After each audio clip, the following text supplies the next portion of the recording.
expectations for you, Aaron Rodgers, in this ballgame are what? I'm expecting him to do well. I think it's very similar to what we saw in 2013 when he came back. Now, granted, it's collarbone, throwing shoulder. I don't think Aaron Rodgers comes back unless he's ready to roll. And when he came back in that must-win game 16, week 17 back in 2013 against the Bears, he put up 319 yards passing, 2 touchdowns, 2 interceptions. It wasn't vintage Aaron Rodgers, but it was good enough to beat the Bears and get into the playoffs that year. Well, here we are in a must-win situation again, and I think Aaron Rodgers would not be out there if he wasn't ready to fling it around and if he was going to be limited. So I'm expecting a good Aaron Rodgers, and I think he can take advantage of this Carolina secondary. So I think we're going to see Aaron Rodgers, maybe at 85% of what he usually is, which might be enough. Yeah, I think you're going to see a little bit of rust he's going to have to knock off in the first half of this game. I think you'll see him get loose, and you'll start to see him let it fly a little bit. I would imagine some quick hitters going to try and protect him from himself, because one of the things he does so well is extend plays and create things down the field. I think you'd see them try and get the ball out of his hand a little bit early. I think it's just going to be a little bit of an adjustment period. I don't doubt he's the best quarterback in the National Football League, but I just don't think you miss this much time, jump right in there and start cranking. I know he's done it in the past. I just think against a pretty good Carolina defense, that's a big ask. It is a big ask. However, my question to you would be, does Carolina have, do they have enough to overwhelm the Green Bay Packers? And I'm not sure how Carolina is really doing it, to be honest with you. They have no 1,000-yard rusher this year. That's not going to happen. They're not going to have a 1,000-yard receiver this year. It's not like they're a dominant defense when you look at it statistically. I know Cam is running for more yards per carry than he ever has, and that's been one of the things that's really helped them out and helped out that running game. But, I think Aaron Rodgers just has to be okay. A guy you were high on, Jamal Williams, starting to put together a nice season for the Green Bay Packers. And I remember you were somebody who was kind of high on him during the draft process. They're getting him involved in the passing game as well. So I don't want to – you've got all your firepower at Green Bay there. You now have a running back who's catching some passes out of the backfield. I think Aaron Rodgers has been through enough in the past to know how he can manage a game and avoid some of the pitfalls that Carolina will throw at you defensively. So, yes, he's going to have to fight through some rust, but I don't think it's going to be that debilitating. I definitely give him a chance of having a game here, and they've got to win. Let's face it, this is must-win for the Packers. Yeah, they've got to win. We flip it over to the Panthers. To me, the reason that this is going to be a tough matchup for the Packers, forget about their defense going up against Aaron Rodgers. I look at how gross this Packers defense has been, and I look at how bad they looked last week against the Cleveland Browns, who raced out to 21 points. And I think Cam Newton, watching the way he's run, you touched on it a little bit, becoming more involved. When he wants to be Superman and take off, what he did to Sendejo in the hole the other day when he got that 50-plus yard run, quarterbacks that big and that strong are not supposed to make safeties miss at full speed like he does. When he decides he wants to do those Cam Newton-type things, nobody's going to stop him. And I don't think this Green Bay Packers defense is going to be able to stop him either. And you talk about the not having a 1,000-yard rusher. They spread it around a little bit with Cam. You see Christian McCaffrey get sprinkled in there. I think Jonathan Stewart's gotten a nice little rhythm the last couple weeks and got rolling. And then last week, the Cleveland Browns, Josh Gordon, big physical wide receiver, had some success against the Packers this week. Devin Funchess is having a phenomenal season. They felt so confident in him, they shipped Kelvin Benjamin off. He's emerged to me as a true number one wide receiver for this ball club. Yeah, I think he's definitely, if he's not there, he's headed in that direction. I do want to say Jonathan Stewart also had like a 65-yard run, which helped pad the total a little bit. It's not like he was just don't be that guy. Hey, other than the 300-yard returns, he didn't do anything in that game. You take those three plays out. It's not like he's loaded up with 100-yard games this year. If you take away the 5 touchdown passes in that game, he did not do anything. Don't be that guy, Lance Zierlein. No, he did something. He had 2 touchdowns right there in the first quarter. He helped them jump out. I'm just saying, do you think this is sustainable for the Carolina Panthers? Low-key, one of the most surprising things in Panthers football this year has been that Cam Newton has started to run again and run successfully. You mentioned that what he did to Sendejo in the hole. I thought Cam Newton's days of running were doing this. It looked like it statistically. He was doing what all older quarterbacks, when you get older and you put away those running cleats and you sit in a pocket. This has been very surprising. He's going to end up with over 600 yards rushing this year. He's at 5.9 yards a carry, which is the highest it's ever been, eclipsing his rookie mark of 5.8 yards a carry. And I think one of the reasons for that is because Cam said, look, I'm not the passer I was a couple of years ago. I've got to find other ways to win. He's a competitor, and he's doing one of the things that he's been able to rely on since his days at Auburn. And it's been a huge part of Carolina's success in getting to 9 wins where they are right now, because I don't think they played like a 9-win team. They don't feel like a 9-4 team to me. Yeah, they just get it done somehow. All right, we got to pick this thing quick here. Who do you like?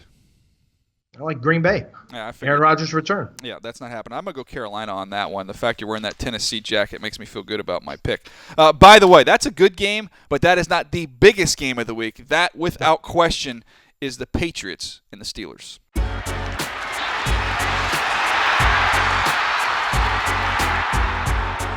Down to the goal line, touchdown, Pittsburgh. To Gronkowski, touchdown, Patriots. Fake, he's going to throw it, and it's a touchdown. Look out. Oh, Dalton is buried. And New England increases its lead. Quick stop, and we put that ball in Seven's hands right here. Y'all know what's up. Down the near sideline. That is Antonio Brown again over the shoulder. Heinz Field is in a frenzy. Doesn't get much better than this when you're talking about the Patriots and the Steelers and what I think is going to be a preview of the AFC Championship game. Lance, we start with this ball game. I think we got to start with Tom Brady and ask, do we think he can come back from what was a really disappointing game against the Miami Dolphins? Well, I think he can bounce back, but one of the real keys here, you looked at what the Dolphins did, which is crowd his receivers with some big corners, and the Steelers can do some similar things as well. And you know, Miami does not rush the passer like the Pittsburgh Steelers can rush the passer. So this is going to be a challenge for Tom Brady because he is going to have people in his face all game long. And, you know, finding his number one big target, that's going to be the real key here. He couldn't do it last week, obviously. Yeah, no Gronk last week. He does come back this week. And we try and think about what the difference is and what Gronk can mean to this offense that struggled last week. Really man beaters. They needed some man beaters. Julian Edelman was their number one man beater. He's out for the season. But then it's Gronk and what he can do. Not having him last week, I thought they got kind of suffocated. When you look at the tape of what we're able to see when you break down Gronk, a couple things jump out to me. Is, look, the way you can employ him, you want to put him out wide at wide receiver. You see him right here lined up, and you bring out a safety, Micah Hyde. Okay, this is where Gronk has that size matchup advantage. Little slant, he's got Hyde on his back. There's no separation, but he's just too big and too strong for a safety to handle out there on the perimeter. So now you flex him out in the slot. You're going to get him lined up on a linebacker here in Preston Brown. Got a too-high safety look. He's going to run right by the linebacker, split the safeties, ended up getting a nice chunk play down the middle of the field. So he's that classic dilemma. You're going to put a safety on him. His size is too much. You're going to run a linebacker over the top. He's going to run right by him. Tom Brady will have some man beaters at his disposal with the 87 out in the field this week. Well, there's no question. I mean, Gronkowski is he's a problem. Yeah, for any team that's faced him, he has been. Tom Brady's stats show that when Gronk is on the field, Tom Brady is a different quarterback.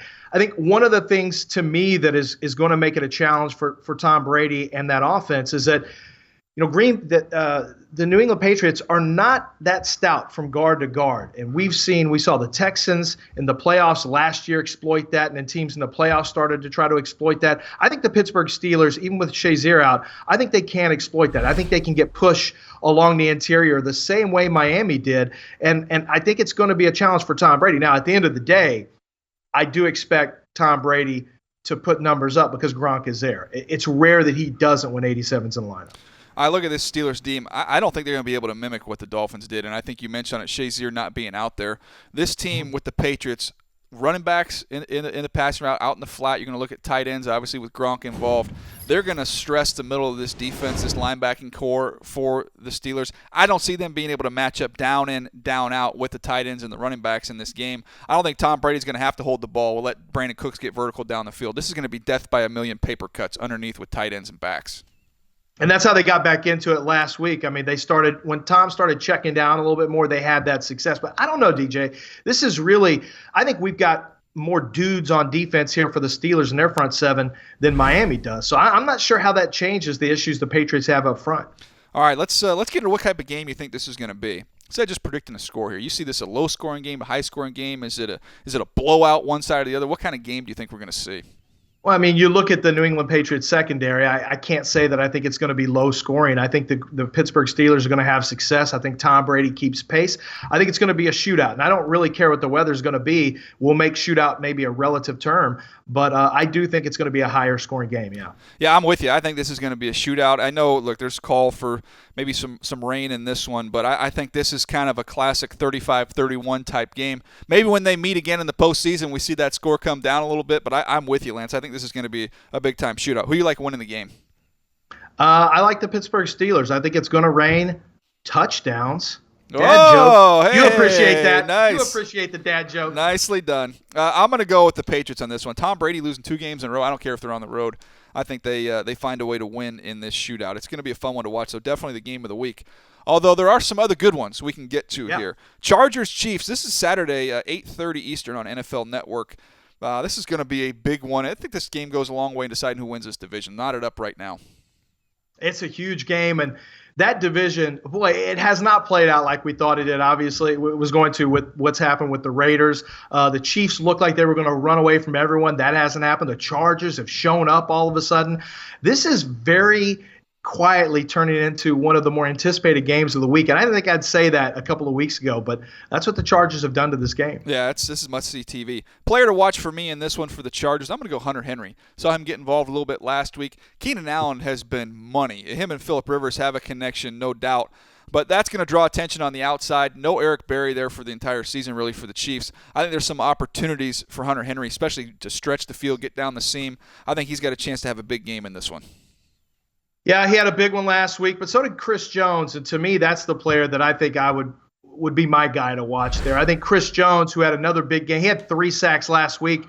And Chris Jones has the ability to just physically overwhelm people. And when you look at the Chargers' offensive line, to me, that is where you can exploit them. And I think Chris Jones being in the quarterback's face for much of the day. Phillip Rivers not really a mobile quarterback and doesn't like people, up in his face. I think he's the real key to this one. Get in there, pressure that offensive line, make Phillip Rivers uncomfortable, and go set the tone early on. I think he's the key in this one. All right, so who do you like in this game? KC. I'm sure we're on the same side again here, right? Golly, we don't agree on anything. We're both anything. Chiefs? Yeah, both no, Chiefs? I'm going Chargers. The Chargers have a better D-line. They've got a better quarterback. When it starts getting into crunch time, those are the 2 factors I'm looking at. I like Chris Jones, but I'll take the boys in. I guess they won't be in baby blue because they'll be on the road. But I do like the Chargers in that one. It's going to be a fun game. Another divisional game to keep an eye on this week. Rams at Seahawks. This is a 4:05 Eastern game on Fox. Player to watch for me in this one, Lance, I'm going to go Cooper Kupp. I mean, this guy, we talked about him so much in the run-up to the draft last year. He was on path to the draft every week. We got to know him really well. And to me, doing their preseason games, seeing how Jared Goff had trust in him from day one, we've just seen that continue to grow. In key spots and key situations when they've got to have it, Cooper Kupp has been that guy. How about Cooper Kupp? It's a no-doubter since about week 2. You saw him and you said, yep, he's going to hit. He's going to be a draft hit. He's one of those guys you knew right away when the season started. It's not too big for him moving up from Eastern Washington. That's a good one, DJ. I think for me, though, my player to watch here is going to be Russell Wilson. And it seems obvious, but why I'm saying Russell Wilson is because, boy, Wade Phillips can find so many ways to get after you defensively. And you look at who they have up front and how they're overmatching the Seattle Seahawks offensive line. Russell Wilson is going to have to create passing opportunities for himself with those legs. And to me, if Russell Wilson is not, on point, that is going to be a hard game for them to win. I mean, he has to be upper echelon. So to me, he has got to be my player to watch, even though it's the obvious choice. I'm not a fan of those highlighter green uniforms when we see some of these highlights here, by the way. Just not a fan. I love them. I love those highlighter colors. Yeah, well, yeah, you're definitely rocking the orange highlighter today. Who do you like in this game? Who wins it? I'm going to go Seattle. I think this is a game where Seattle steps up and rises to the occasion. It's a must-win situation for them as well. I mean, they're getting into that territory with so many over there in the NFC. I think Seattle's gonna be the team to beat in this one. Yeah, it's interesting because you told everybody before you thought it was going to be the Rams. So the guys have the Rams. This is the thing. I have Seattle, and you guys, you feel so bad because you don't agree with any of my picks. You come on my podcast, you don't agree with anything that I say, and then some of that guilt started seeping through that ugly orange jacket, and it got into your soul, and now you're with me now. You're picking Seattle. I was thinking about this. I kind of like the Rams in this one the more I think about it. Gross. All right, so You're that's Seattle, fine. right? I went I'll go the Seattle. other side of you. I like the Rams. This is going to be a good competitive game, but you're just flopping around like a fish on the deck right now. I mean, it's not helping me at all. What do you want from me? It's Seattle. You never know what you're going to get from week to week. Oh, the fish market featuring Lance Zierlein.